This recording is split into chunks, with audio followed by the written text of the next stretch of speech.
இரு. Hello guys, this is participation from Tanjavur. இந்த இடத்துல அதாவது எங்க ஊர்ல நாங்க என்ன பண்ணிட்டு இருக்கோம், மீன் தான் பிடிச்சிட்டு இருக்கோம். இந்த தூண்டில்ல என் மச்சானான தொரஞ்சியனும் என் தம்பியும் தான் நாங்க சேர்த்து பிடிச்சிட்டு இருக்கோம். இப்போ நாங்க வெயிட் பண்ணிட்டு இருக்கோம் அந்த மீன் வர. ஆனா இதுக்கு முன்னாடி நாங்க பிடிச்ச மீன் தான் இது. வலை போட்டெல்லாம் பிடிக்கல, நாங்க நேரம் தூண்டில் வச்சு தான் பிடிச்சோம். இப்போ நாங்க இந்த மீனுக்கு இப்ப இந்த மீன் பிடிக்கும் போது எங்களுக்கு வரும்னு தெரிஞ்சிருந்தா நாங்க முன்னாடியே வீடியோ எடுத்திருப்போம். ஆனா எங்களுக்கு பிடிக்குமா புடியாதான்னு தெரியாம நாங்க வீடியோ எடுக்காம மிஸ் பண்ணிட்டோம்.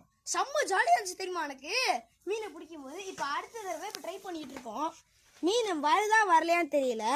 அது வரைக்கும் மீன் வர வரையும் நான் பாஸ் பண்ணி வைக்கிறேன்.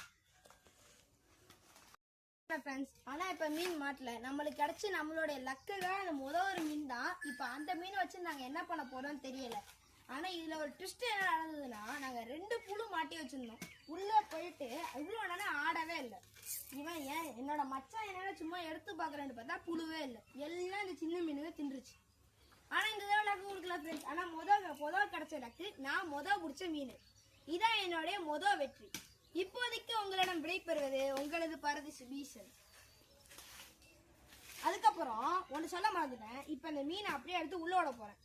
ஏன்னா அந்த ஒரு மீனை வச்சு நம்ம என்னதான் பண்றது, ஏதோ ஒரு லக்கு. ஓ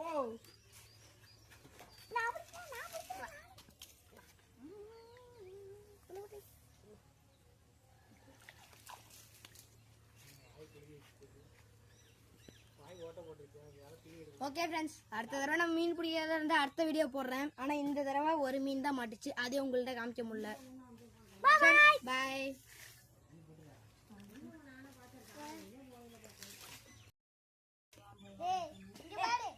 புழுவை கண்டுபிடிக்கணும்டா இன்னைக்கு. புழுவோட அர்த்தம் வந்த நீ தேவையில்லாம ஒரு புழு உள்ள விட்டடா. தண்ணி ஊத்துனா புழு வந்துச்சுடா.